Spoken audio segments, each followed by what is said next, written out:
want to do first is kind of get, this is our first episode. I am obviously a podcast professional, an incredibly famous podcaster, but from the podcast world, nobody knows who you guys are. So I want to talk a little bit about who you are without it seeming like this is a get to know us kind of episode. So Papa Black Knuckle, let's start with you.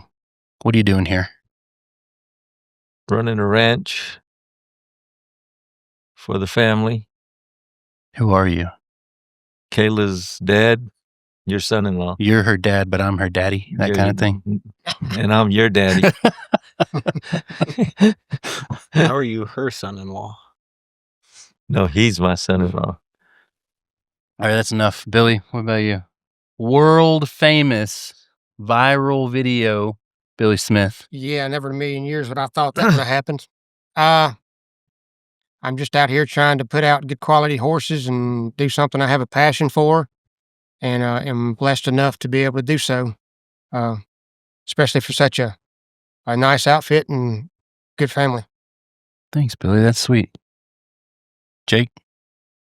Oh, it's just kind of reverted to, after working several different jobs, just going back to what I know, which is horses.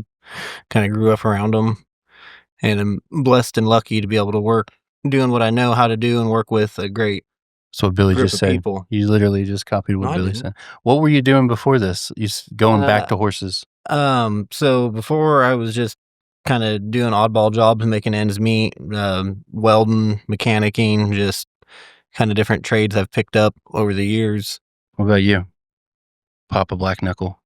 Well, I was a car wash rep, chemical rep for a car wash company. And Billy, you're just a cowboy forever?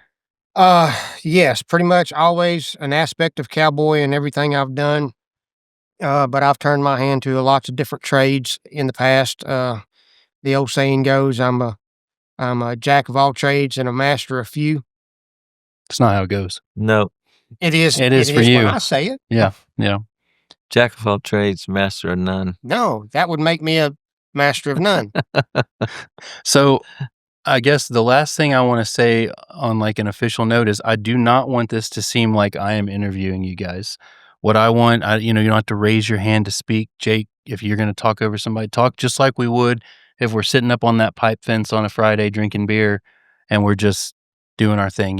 There is no, I'm not like an official leader of this show. I've got notes. You don't have notes, but I will ask you to shut your mouth if we need to move on from something, but I want you guys to have the freedom to do what we normally would do to make this as raw and authentic as possible. Okay, I did it. Stop harassing You me. did it. Were we I left supposed the to, gate were open we the other supposed to bring notes?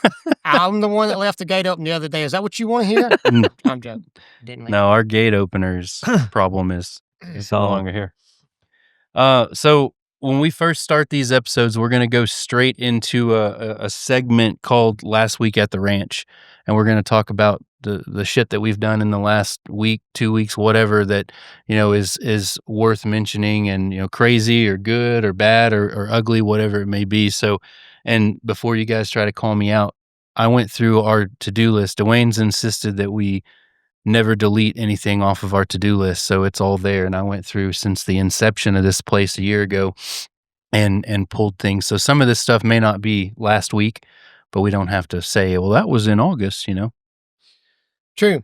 So I want to set the stage and talk about how, and Billy just mentioned it yesterday, but you guys are pulled in 1,000 different directions. So, I mean, what are all the things that we do here? We're not just a traditional ranch that just does horses or just does cows. We do a little bit of everything.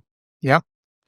We're pulled in a lot of different directions, and sometimes it can be aggravating and a little daunting to have so many open projects. But what we're trying to do here, I feel like is special, and so I just try to wake up every day and try to get a list of things to do. And if we don't get them all done, we don't get them all done. But if we can show a little bit of progress every day with what we do, anything from building a barn from ground up, and building a barn that's usable but also nice and functional. Arenas.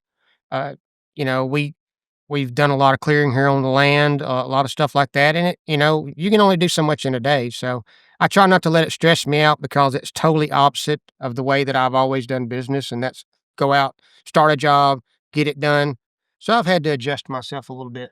Do you think that's like we do a lot? We've got cows, we've got horses, we've got pets, we've got Maine Coon cats, we've got mulching, land management company.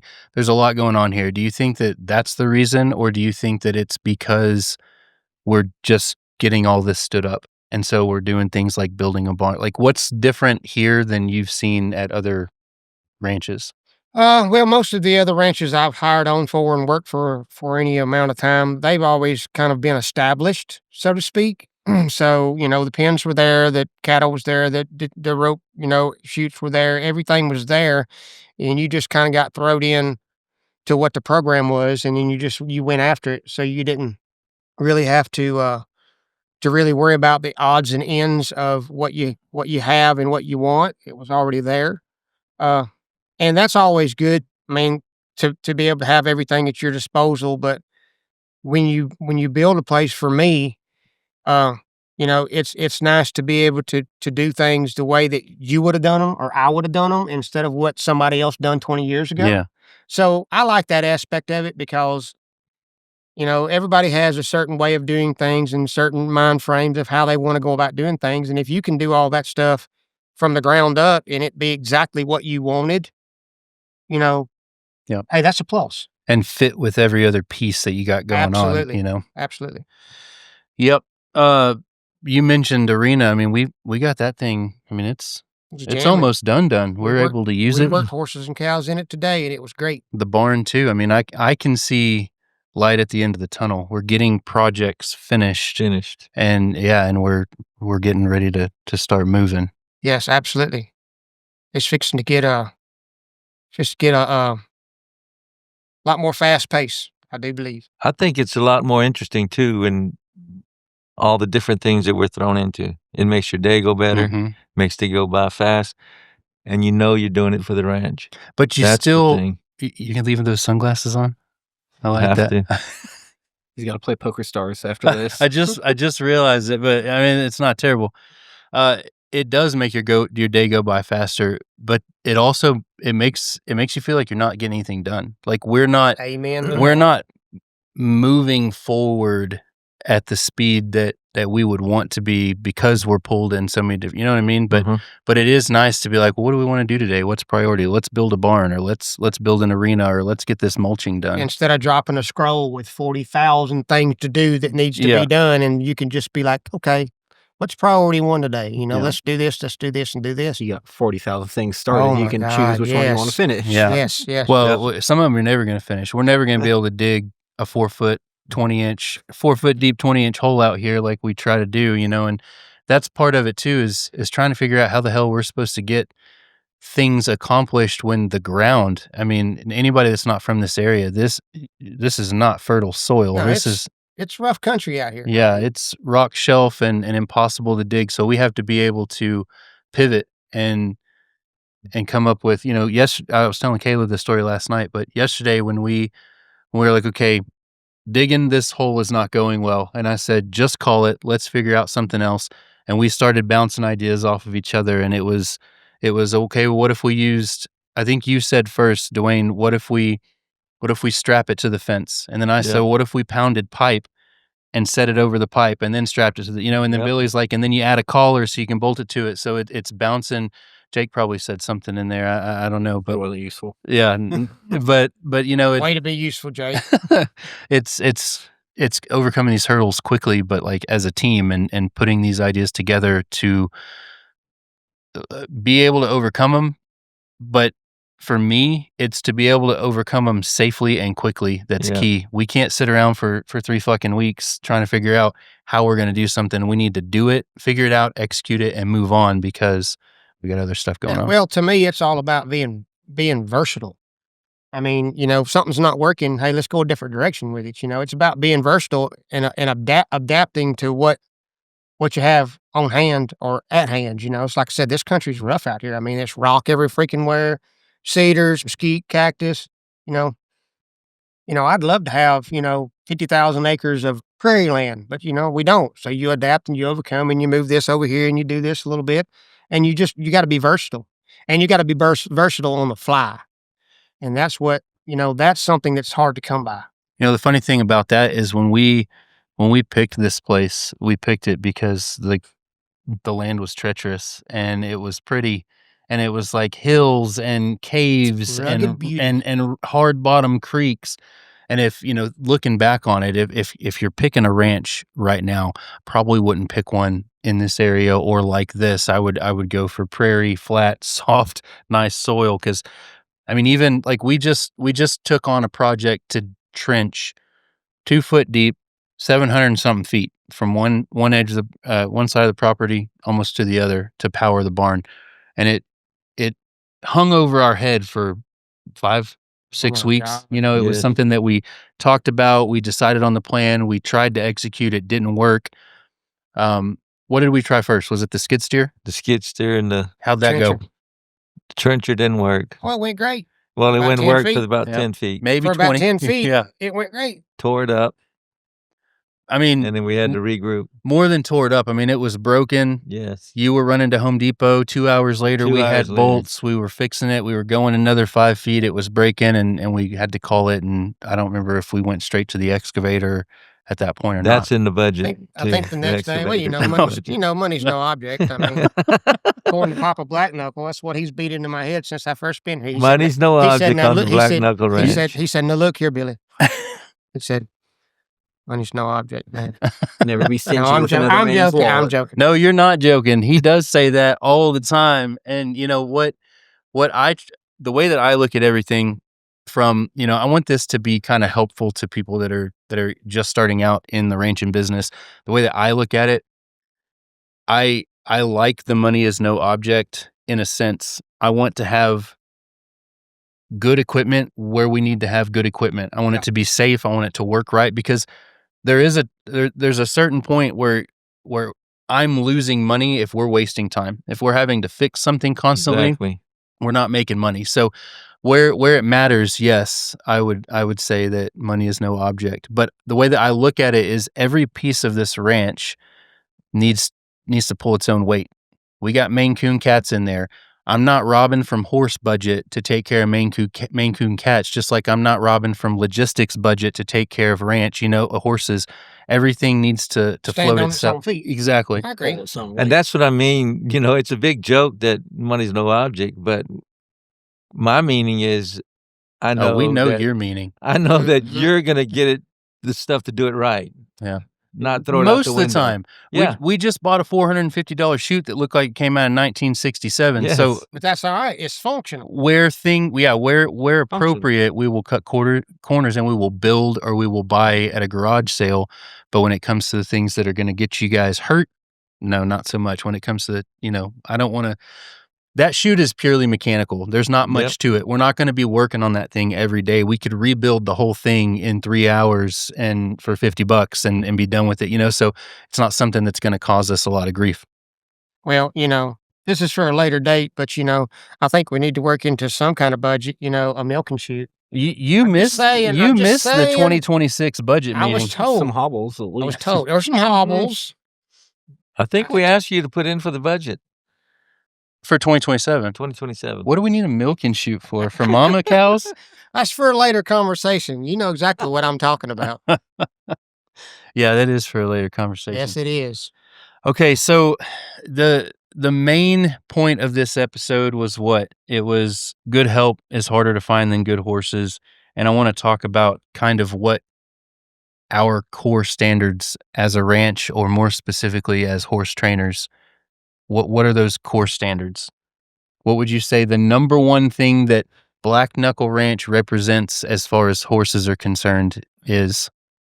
Consistency. Oh, for me, it would definitely be quality, not quantity. Yep. You got some training facilities and training barns just running 20, 30, 50 head of horses, Yep. And they got one guy that's pretty much finishing them and a bunch of guys that are starting them, but, and you can turn out, there's nothing wrong with turning out 40 horses every 3 months or whatever their standards may be, but are they turning out horses that have the quality to move forward? Yeah. And there's where I'm that's my rub. That's my rub. Yeah. Is I don't mind turning out 12 or 13 if those 12 or 13 are exceptional. Right. I would rather turn out 13 exceptional horses to the public for someone to take and do whatever they want to with it versus turning out 40 and half of them are turds. Yeah. And that's, I don't know, to me, that's where I think the horse industry is starving right now. Absolutely it is is. quality horse, like, people to start them, because Absolutely it is. any Joe Blow can go out there, get on one, ride them. They want a buck, they buck, but there's not very many people that can go out there and actually get them going fundamentally, going in the right direction safely. And the foundation is everything. Mm-hmm. If you don't put a good foundation on them that's going to last From the beginning. throughout their wherever direction they go, if you don't put those standards and those foundations on a horse, Mm-hmm. you can run one through a round pen for 3 or 4 days, saddle up some bitch, hop on him, and go push cattle around next week, and you can take pretty videos and you can do all that shit. But you know what? When you take him out and you actually try to use him and you push him and you ask him to do something and he don't have any foundation to come back to, he's going to chunk your ass and you're walking to the barn. Well, that and that's just the way it is. the people who they never see the outside of a round pen, Oh my they God. home somewhere new, and then they get on them expecting that same thing, but every place they home to, they're getting on a different horse Yeah, just so- because it doesn't have experience. So for me, my core value with training has always been I would rather turn out a smaller number of excellent horses versus a higher number of a couple of great ones and a bunch of fucking turds. Well, you know, if you turn out 40 turds or 40 horses and half of them are turds, you can do that for a year. How many? You of can them, do that How for many of them customers are going to come back? not and one. say, Not hey, I one. You want- got a year or two, and then you're not selling any Right. horses year 3. How many of them are going to wheel Word of back up mouth in their is gonna wheelchair and be go. like, yeah, I'd like to have Yeah. another, sir. Yeah. Give me another one of them son That- of bitches that break my other leg. That know what I'm was saying? that was my fear yesterday when I feel like I offended you a little bit when I said I'm not sure if Doc's ready for that auction. My what I wasn't saying was you and Billy and Jake have done something wrong and this horse No. sucks. What I was saying was, is this horse black knuckle? Are we putting our name on this colt? Absolutely. But we're going. But see, he's been a different horse. You have to get by him in different ways than you would say, like that little metallic cat stud coat out there. He's easy peasy. Don't give a shit what you do with him, pick and choose. you know. your But battles. he also don't have a lot of fire in his belly unless he's dialed into one thing. But the Doc Bar bred horse, he's a little different to get by. You have to take him in a different direction than you would say, like I said, another colt that's just real easy and nice, like that Freckles filly out there. She's going to be just easy.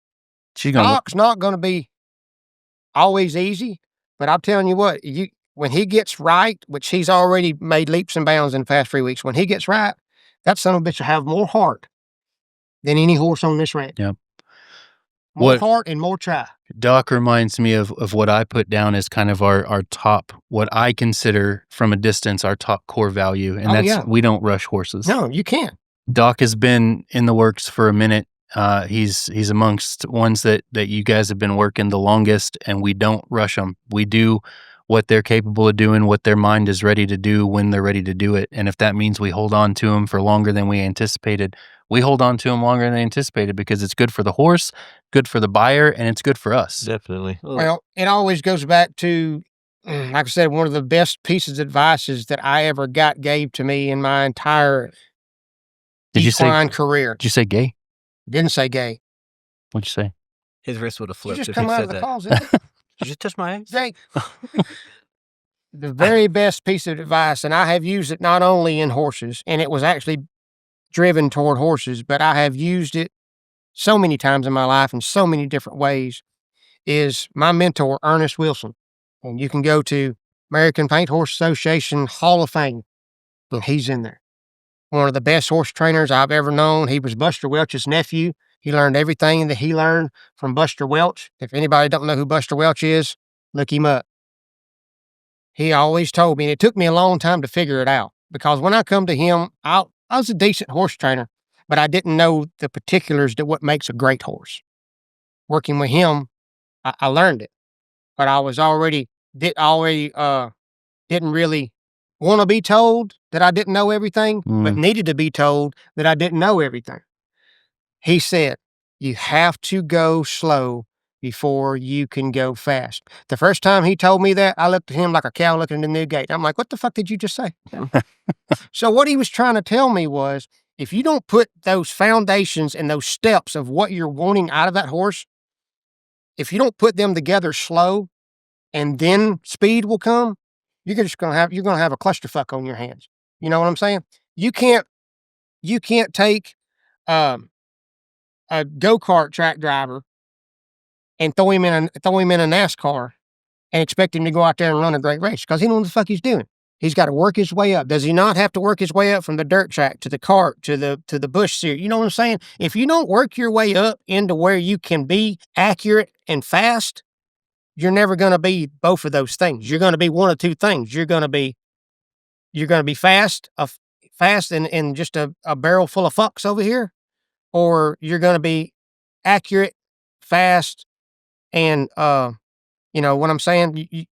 It's hard to explain. It's easier to show, but it's hard to explain. Well, like me and you were talking about earlier, you can't only pick and choose certain horses that fit You've got to your adjust to the thing, horse. your program. You got to get a program that will fit any horse. Yes, you absolutely. Gotta be able to go any way. So And it also comes to every horse is different. Every horse is different. It's got Every a mind one. of its own. It's like looking at a classroom of students. Yes. Young, enterprising students, whatever. Some of these guys are destined to be CEOs. Some of these guys are hard workers and they'd be great working at the city. Some of these guys are just going to be turds the rest of their life. And then some of them are going to be congressmen. You know what I'm saying? But you can't tell what's going to be what until you put a little time in them. You see what I'm saying? And not just that, but everyone is going to need to be taught in a different way. Yes, absolutely. It's not all Different speed. black and white. Absolutely. When at least when the three of us were in school, it was, this is the way everyone's getting taught. Deal with it, or you're screwed. Jake, you might be young enough. A lot of my teaching came from sitting in the hallway, but so then you probably came from the did same. Did you wear one of them dunce caps, or was that not a thing when you was a took kid? those out of I'm style. showing my age now. But nowadays, the way that they teach students in Texas has this no student left behind, is they're more willing to try to key into what that particular student needs, and that's the way it should be. I mean, every kid on a peewee team ain't gonna make the NFL. You see what I'm saying? Some of them might go through high school and be done, and that's where they leveled out. They leveled out in high school. Some of them may go to college, they may level out. Some of them may get all the way up to the NFL. But every kid on that peewee team don't have the athletic ability to go all the way. And it's the same way with horses. You have to be realistic. That's why I hate, and I ain't say hate. And I'll say this, and then I'll let everybody have a word in edgeways. I've trained for facilities, and I've trained for the public. Like, they bring me a horse. Hey, this horse has this problem, or would you start this colt? Expectations, you have to know what your expectations are. You can't bring me a horse that your Uncle Bob's stud got out of the pen and rode down the road and bred Margaret, the girl next door's little Welch pony, and that spit out a damn colt, and you're going to bring us some bitch to me, and you're going to want it running a 1D pattern in 30 days. That's stupid. You know what I'm saying? That's unrealistic. People have to understand what expectations are, and they have to have those expectations for their horses, but they have to understand that not every horse is going to be a metallic cat. Not every horse is going to be a Stevie Ray Vaughan. Not every horse is going to be, that caliber. But it doesn't mean they're not a good horse. You're just going to take them to where they level off. And if they level off, where you can take him into a jackpot ranch sorting or a jackpot roping, and you can go have fun on this sumbitch, and you can take him over to the prairies and ride him all day long, nothing wrong with that horse. There's a million people that would love to have that horse you got, but you don't like it some bitch because he ain't out there sticking his head in his ass every time a cow runs back one way or the other. I mean, it's just, have expectations, but have realistic expectations about your animal. There is a reason that one horse is in that kill pen too. Yeah. I'm a strong believer in that. Shit. Yeah. So we've talked a lot about horses. I wanna back up and talk about when it was just me and Dwayne. And and others, but we didn't have any horses. In fact, I've told my kids, we're not having horses. I'm not buying you a horse. And It's look at not you now. happening. We messed around with some cows. We were doing, general ranch maintenance, that kind of thing, and grew to the point with the logistics business that we just needed help. So that's when we started looking for help. And we went through one hand before, and I think I've got notes to get to Scotty, but before Billy, and then out of nowhere, this guy comes running up my driveway. Billy, tell us the story of, actually, Dwayne, start the story about how we met Billy and how we got into horses. So we put a listing in Indeed, and we're getting 100 applications. Like 600. Yeah. And then one day I'm standing at the gate at the house, and there's a white Dodge coming up. Jake's going potty. My eyeballs are floating. And Hey, word of the day is sensuous. Since she was that close to the refrigerator, You grab a round of beers. Joke's on you. I feel like I'm in a hole. she's stoned. All right, go ahead. I'm sorry. so a white Dodge comes rolling up the driveway, and this, and not in a bad way, this little cowboy jumps out. Billy, what'd that little cowboy say? I got out and I said, "Hey, you the ramrod in this outfit?" And then Dwayne, And what Dwayne said, "No, sir. Son-in-law is. I kind of help him run the place." So you guys chatted for how long? Probably about 30 minutes. Yeah. Oh my goodness. Okay, so you guys hung out and talked for 30 minutes. I was with a business partner. We were looking at some land up the road, and then I was coming home, and then Billy, you can take it from there. Well, I was coming out of the ranch gate, and this Jeep full of people come driving by about the time I was turning out of the gate. And if looks could kill, I'd be a dead son of a bitch, because this old guy over here to my left over here, Brandon, he was cutting me some looks. It was like, Well, and the funny part of that is that I thought in my mind when I'm talking to him is if Brandon would have been here, yeah. this guy would have never made it. I have a problem with unexpected visitors, I guess, is the easiest way to put it. My ranch, my home, my family's here. I like to know the goings on at all times. So when I see somebody rolling out the driveway that doesn't belong, I want to know what the hell they're doing in my Yeah. driveway. Now, when I came in and I went straight to you, I said, "Dwayne, who the hell's that in the white Dodge?" And you said, "That's Billy. He was looking for a job." And I said, "What the hell?" And you said, I think I like this "I guy. think I like this guy." You said, "Hold on, I think I like this guy." And I said, "You know what? I think it was a Thursday or Friday." And I said, "Have him come in Monday. Yep. He'll talk with me." Yep. Billy came back Monday. We ended up hiring him. 3 days later, you were shoulder deep in horse asshole, preg checking cow asshole, Cow preg asshole. checking cows. And then, he brought his horses out. The kids got to ride them. And then it wasn't a week or two before you said, Hey, boss, I've trained a horse or two. And I said, Yeah. well, what's that look like, Billy? well, see, I had just moved back to Texas like in June. So, I was, and I'm a farrier by trade as well, so I was taking in a few clients here and there and whatever, but wouldn't, it takes a minute to build a big clientele, especially in Texas. You can stand on the street corner and throw a fucking rock and hit 5 farriers. I mean, you just can't. But anyway, I was sitting in the living room one day and I pulled up Indeed and I seen this it said ranch help wanted. So Holy shit, Jake! Can you not Velcro that one time? Is it every time? Every time. See? So I'm not a computer guy. I don't check emails. I barely Facebook. Oh, come now. That's what Whatever. he told Calm me, So down. I can barely now look, not going off recent events. I can barely Facebook. So I'm like, so I didn't want to go email this and email that Indeed crap. I have never filled out an application on Indeed in my life. And I looked at Lisa and she was sitting there and I said, "Honey, there's a place right up the road that's hiring ranch." And I said, "I think I ought to go up there and see if they want to, hire me on. I said, give me something to do while I'm building my farrier clientele, and so on and so forth. And she goes, why don't you just call them? I said, no, that ain't I'm my just style. gonna run up the I said, I'm just driveway. it ain't but 12 miles away. I ain't got, what the hell else do I got to do? So I'm just going to roll up there and said, hey guys, and that's exactly what I did. You know what? And and you know what? I will say this.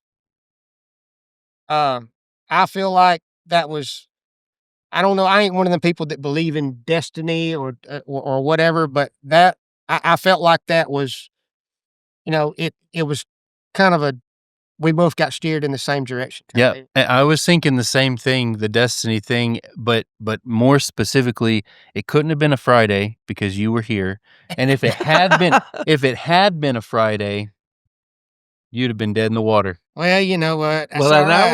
I was trying to be professional too, because I was thinking in the back of my mind, Brandon. So I told Billy, We better talk quick before boss gets back. no, I said, you might ought to go back and get online. And he said, well, I think my wife can do it for me. Yeah, exactly. And I Don't said, do well, that let's do shit. that. Don't do that shit. And then we'll start from there.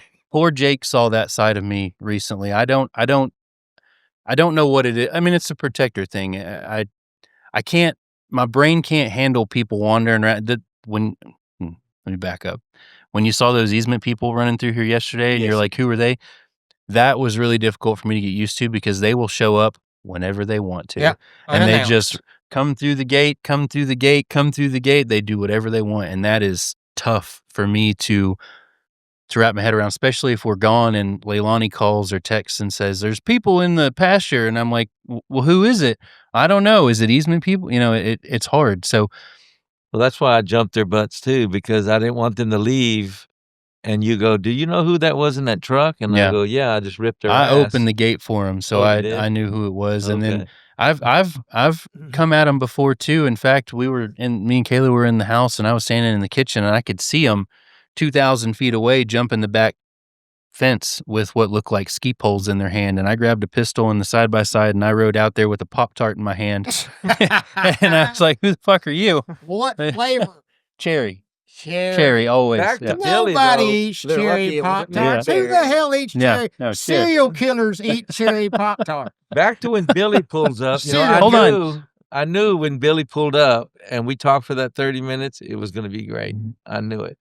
Well, I'm glad you did, and I'm glad. I mean, it didn't take convincing. If it had been just me here and Billy had rolled up, I probably would have said, "Get the hell! Who the hell are you?" Well, we hit it off so good. We talked for 30 minutes. I tried to get him, let me take him out for dinner, but he told me he was married. So that But didn't work. it didn't take. You didn't have to convince me. You said, "I And think I'm I going like home him." tonight. Anyway, I surprised Thursday night.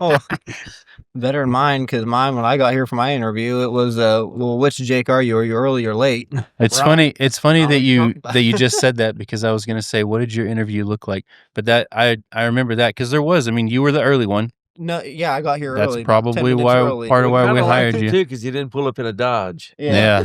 It got so bad when we decided that we wanted to hire a couple of it, or at least one assistant trainer. It got so bad with these interviews from Indeed Yeah. That's where I got hired that from. I started saddling up one of Are the. you plugging Indeed? No, I'm not. I'm not saying nothing either here nor there about Indeed. I'm just saying it got so bad that the last 3 weeks of interviews, when someone was coming in, I would go out and saddle one of the softest, nicest 2-year-old colts we had. I mean, like literally, I've been given lessons on this horse. She's so nice. Yep. So instead of everybody talking about some come up here, I can ride, whatever, I just said, well, hey, I got a little colt out here, nothing to her. Can you get out there and just move her around a little bit in the round pen just so I could see where their body position was at, what kind of feel they had, How they put the saddle pad on. how they saddled the saddled horse. it. We won't even go there.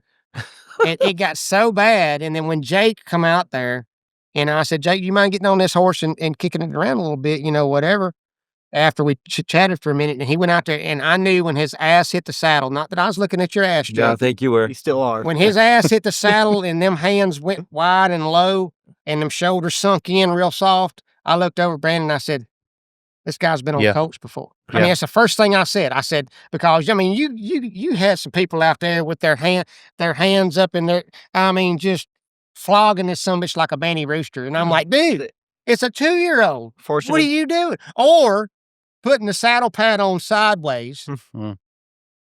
I mean, I got some stories. Well, what I was looking at too was, as soon as he got on that horse and he started going around, he was also listening and doing what you asked him to do. But, it wasn't totally different. You can't teach that. When you sit down on a horse and your shoulders kind of sink and you just sit down, and your hands get wide and low automatically and you're using, just real, you can't, that's something that can't be read in a book, and it's something that can't be, it's got to be utilized and done to be good at it. I don't know if I agree with that, and this is why. I'll tell you why. I'm not a horseman. I'm not going to pretend like I'm some rodeo cowboy. I don't know shit about horses. I didn't. Rodeo cowboys ain't real But cowboys. you own the big one. I've learned. See, I don't even know who the real. That's what I've been told. I'm learning horse stuff as we go. And what I can tell you about being taught how to ride is that when I watch Jake ride, I can tell a difference between a Matthew Hedrick that we interviewed before him. And what it comes down to, and why I think it can be taught, is because Jake looks funny as hell when he rides a horse. But he's correct, though. But it's correct. That's but right. it looks uncomfortable. Well, he's also 9.5 or 6, 7 foot tall. I mean, what the hell you expect him to do on the little coat? He's hunkered over. His pinkies are out. I'm 5'6" with boots on, standing on the front step. I mean, I don't have to hunch down and roll my shoulders. I just sat on my ass and. My center of gravity is so low, Yeah. But with Jake, he's got to roll them shoulders, but he does what he has to do to make things correct. Yeah. And that's the difference between adjusting to what the horse needs versus what's comfortable for you. You can thank my dad for lots of strong words of encouragement, many afternoons of yelling at me. I'm sure. Hating life. How many times did Growing you hold up. the flashlight for him when you grew up? A lot. I also wore that flashlight quite a few times. So good. So finding some help was difficult. And what we were looking for kind of changed over the course of months. At first we just needed somebody that could do what's your favorite thing to ask somebody in an interview? If they could mow and weed eat. Can you hold an edge? Can you hold? Can you hold a weed the eater? Papa Black Knuckle edging course? And so- those are. I'm happy to say I'm a graduate of that course. It only took me twice. We actually had one hand out here, Scotty, that that back then you were asking everyone, can you weed eat? Can you weed eat? Scotty was like, sounds good. Sounds good. I can do it. And took that weed eater and took about 4 hours to weed eat around the white fence. It's about half an acre. It was long in 4 hours, but he did it. Half an acre around the house and took 4, 6, whatever hours. And then he had the audacity to come to me and say, I think I'm fixing to edge this driveway. And I said, well, hold on, Scotty, have you passed Papa Black Knuckles' edging test yet? And anyway, it's adapted. We've adapted to what we're looking for. At that point, we were looking for somebody that could do grunt work. Then, Cody came along and we were looking for somebody who could muck stalls and feed horses and that kind of thing. And as the program grew, we started looking for a Jake or an Austin, Billy's son, that's actually a horseman that can be a glorified assistant trainer that can actually do what we were needing them to do. And I will say something. I liked Cody. Cody done his job when he was here. Key word, when he was here. Cody done exactly what, there was a few rough patches. Cody done exactly what he was supposed to do when he was here, and he was proficient at it. Say great, proficient. But being here is the key. And that's one thing that burns my ass. Assistance. I mean, if I don't come into work, if I don't come through that gate by 7:35, and I'm giving myself 5 minutes here, boss. And if I don't come through that gate at 7:35, somebody better be calling me and making sure that I ain't got no toe tag on. I'd give you 10 I'm minutes. going to show up to work. Yeah, it's Sick, crippled, blind, drunk. No, I'm not drunk. Not drunk. whoa. Sick, crippled, blind, drunk, or half dead. I'm going to show up to work. And that's one thing with these. And I know I'm sounding like an old bastard sitting over in the corner all wrinkled up like a prune, and I'm sitting here telling stories about how it was when I was a kid. I know I'm not that old, but I ain't that damn young. But these kids these age, thank you. These kids this age, they just don't understand how to be consistent and how how a place like this has to have people show up. It's not one of those jobs where you can call your boss and be like, I'm sick, I'm not gonna come in. Okay, if you're just punching on a keyboard, that's fine.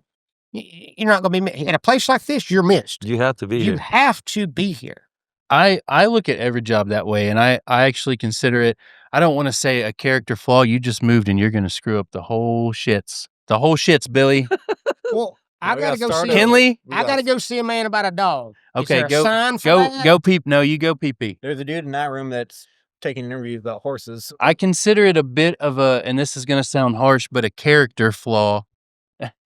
When people, yes, this job, it's important that you show up, because if Billy breaks his ribs and Jake doesn't show up the next day, something's not getting done. Everything's at a standstill. Yeah, and me and you, it would have to pause what we're doing to make sure that the animals were cared for.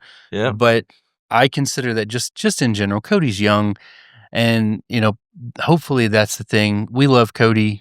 I'd say most of us probably miss Cody. He could be kind of fun to pick on a little bit.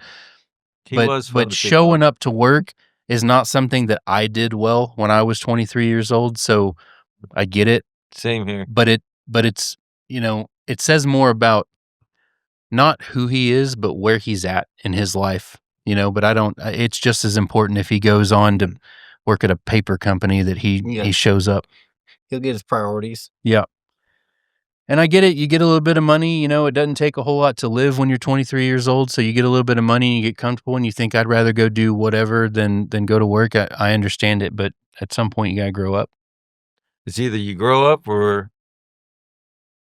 you hit rock bottom and you're broke and you realize I got to go to work. I think best thing that ever happened to me is because by 23, I'd already left home, moved 32 hours from any family, from home, came out here, and I quickly realized you had to do it. After my first 2 jobs I went through out here, it was, well, shit, I can't fall back on my parents helping me. I can't have my sisters help me. It was, I got to get up and make shit happen, or I ain't gonna eat, I ain't gonna have nowhere to sleep.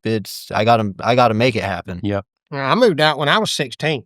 Yeah. I packed every damn piece of clothes I had in a paper grocery bag and throwed it in the front cab of a 72 GMC, and I hit the road. Because that was in 1972, right? It was not in 1972, thank you. It was, do the math. I was born in 78 and I was 16.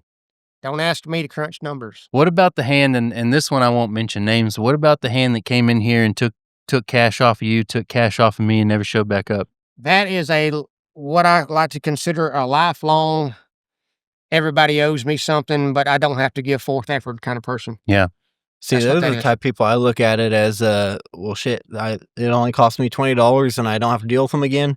I'll take that. Yeah. Well, yeah. I heard y'all speaking earlier about how when you operate a place, big or small, doesn't matter, the caliber, or not, I say the caliber would be a wrong word, the size of the place that you're running. If somebody don't show up, especially on smaller places, shit don't get done. Yeah. And consistency on these colts is everything. Everything. If this colt don't get work for 2 days, then it's going to take 3 to get him back to where he should have been yesterday because he didn't get work. So if somebody don't show up, and me and Jake are out here working colts, but should be 3 of us out here working colts, I don't give a crap if you're just lunging them around the round pen. I don't even give a shit if your ass is hitting the saddle. If you're lunging that colt and warming that colt up for me and Jake, you're doing a job. And if you're not here to do that job, then that colt's not getting consistent. That means me and Jake have to double down to make sure these colts get the consistency that they need. So it's all, and that just goes back to saying, if somebody don't show up in a smaller outfit where there's not someone else to take their place, and you're not consistent on these colts, you will see the results. Excuse me. You won't see the results that you're looking for, because instead of progressing 7 days, you're going to be regressing 3 and progressing 2. Does that make sense? Yes. Okay. Or having somebody who doesn't quite know what they're doing. Exactly. They can spend 10 minutes on them, but it's going to take you and me 2 days to fix 2 days to undo the stupid that they did. And fix what had been broken. So when people don't show up, and that's my biggest thing. I mean, I'm going to, like I said, if I'm not coming through that gate at 7:35, somebody better be calling and checking on me. And if not, you 5 bastards, minutes early, you're and 10 if minutes not, you late. bastards don't love me, and that's going to really hurt my feelings. It's Billy- really going to hurt my feelings. Billy, I am one of those that agrees with Jake and says if you're not 5 minutes early, then you're late. But hold on. First, I want to point out that it's not 7:35; it's more like 7:42. and second thing I want to point out is that while that is something that I don't do and that I look at as a negative trait, it's the sliding scale of like family and value in people, and there's such family and value in you that I don't even think about the 12 minutes late that you are. I will put this. Hey, but hold on. It bothers me every morning, and I love my wife dearly with all of my heart. And I'm not wife bashing. I'm not wife bashing. Oh my! We need to pause this right. Go ahead, clarify. I love my wife. I would take a bullet for my wife. I love her to death. It sounds like you're firing a shot right now. I'm not firing a shot over the bow. I love my wife. I'd take a bullet for her. Throwing a boomerang. Right. She has been so good for me over the past 11 years. You would not imagine. I got married for 12. When I get up and it's like 7:12, and literally it takes 18 minutes, dead nut 18 minutes to get from my house to here. 18 minutes. It's 12 miles, 18 minutes. I've got it to the letter. When I get up and it's 7:12 and I say, honey, you really need to be going. And then I get in the truck and I look and it's 7:22 and I drop my head and I'm like, and she goes, what's wrong? And I said, it's 7:22. That's what the fuck's wrong. No, and then I just drive off, and then we have a silent 18 minutes from the house to the ranch. Okay. Because I'm aggravated. She's aggravated at me for being aggravated at her, and God love her. No way. Listen, no. Billy's wife works here too. Billy started in June. Billy's wife started 4 months later. Yeah. Billy wasn't on time one time before Lisa. Not one fucking time. Lie. Not one time. Because we got Jake. That's a bullshit lie. Well, see, and that's a bullshit lie. Well, I think Monday or Tuesday, and I texted Billy, and I was all pissed off at myself because, I mean, it's hour drive here for me, a little more, and I got stuck behind some real California drivers. And I texted, what was it, Billy? I was going to be You late. just alienated all of our California listeners. We don't need them. We love you, California. But, send donations. I texted him, and I was all sorts of pissed off at myself just because, and I think I rolled through at 7:38, and I was mad most of the day that I was late. But I will say this. And none of you guys can deny it. If I roll in 12 minutes late, most of the time I stay 20 minutes late.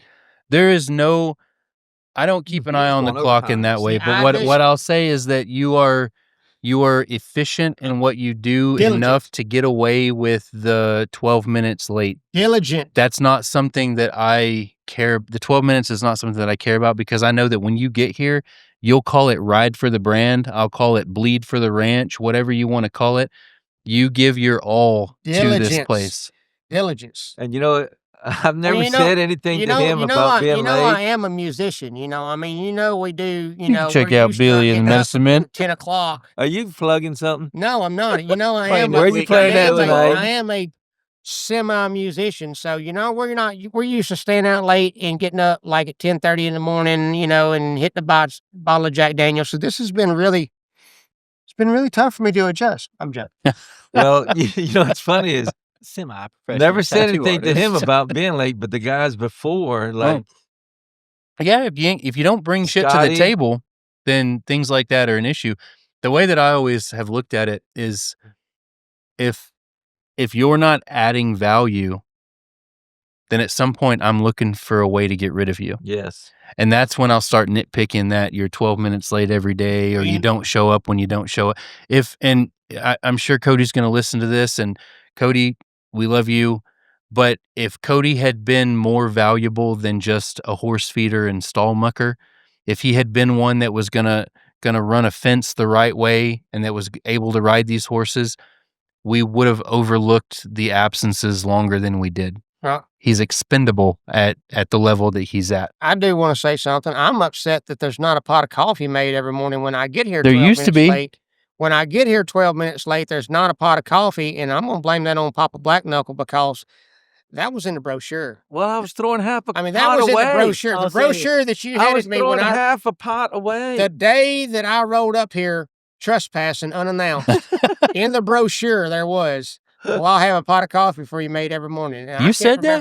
You said it? 2 weeks ago, I had a pot made every day. I'm trying to angle for a pot of coffee in the morning, y'all. Come on. You know what? Speaking about showing up early, I don't know if I should say this or not, but you ain't even got no excuse to be late. Jake was showing up early until something happened. Early. You ain't got no excuse to be late. And I don't know if that's why it's changed or because a little further. Jake rolls up at 7:30 on the nose now. And that's one of those, that's why I looked at him earlier when we were talking about the easement guy and all that. Mm-hmm. Jake knows that's something that bothers me. And I made it clear that morning that it bothered me. And I looked, I think it was something from God that I didn't recognize.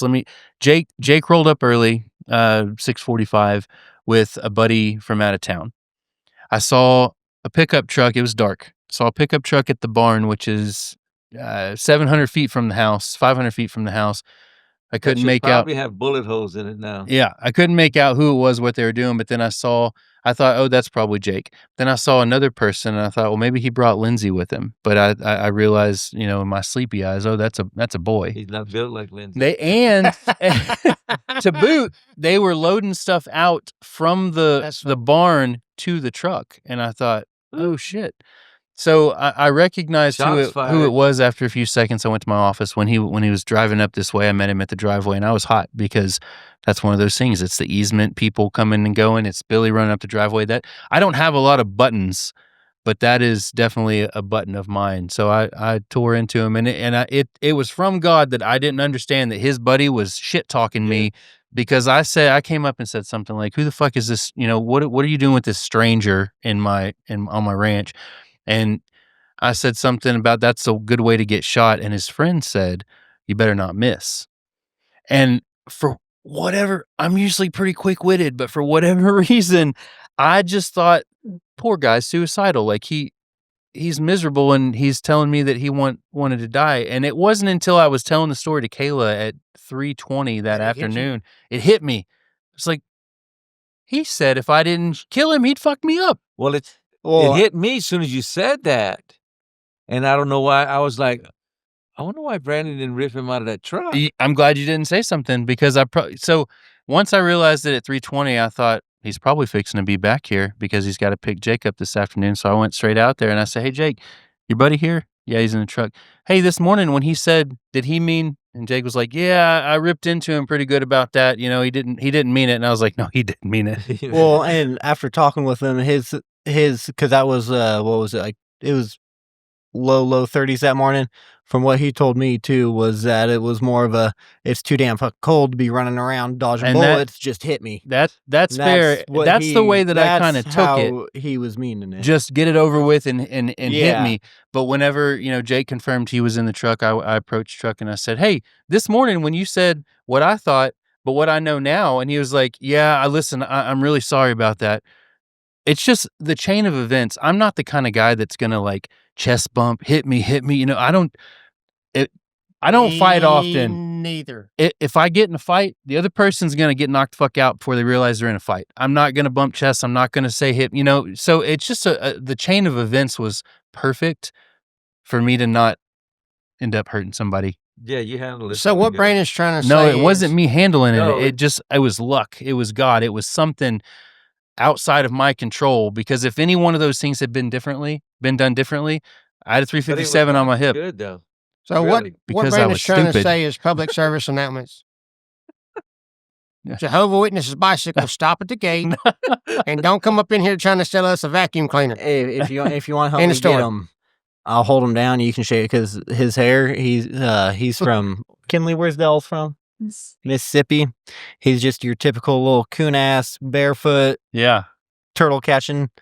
Yeah. Okay. He looks like he's from California. Surfer, got hair down past his ass. I'm from Alabama now. That guy that was in the truck. Yeah.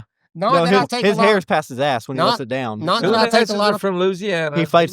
He's actually one of the kids I fight bulls with. Yeah.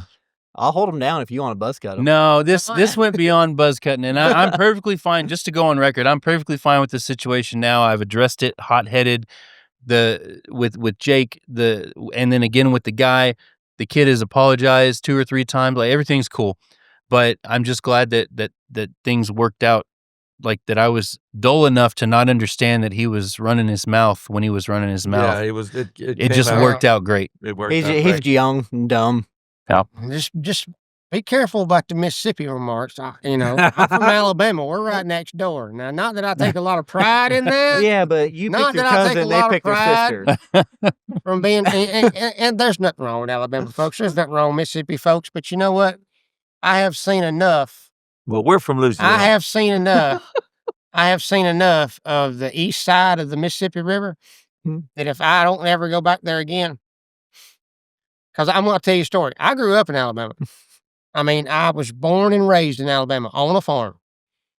Running around in your underwear. And never did fit in. Some folks, when they're kids, everybody runs around on their little stick ponies with their cap guns, and they want to be cowboys, and they want to do all that shit, and then they grow out of it. I never did.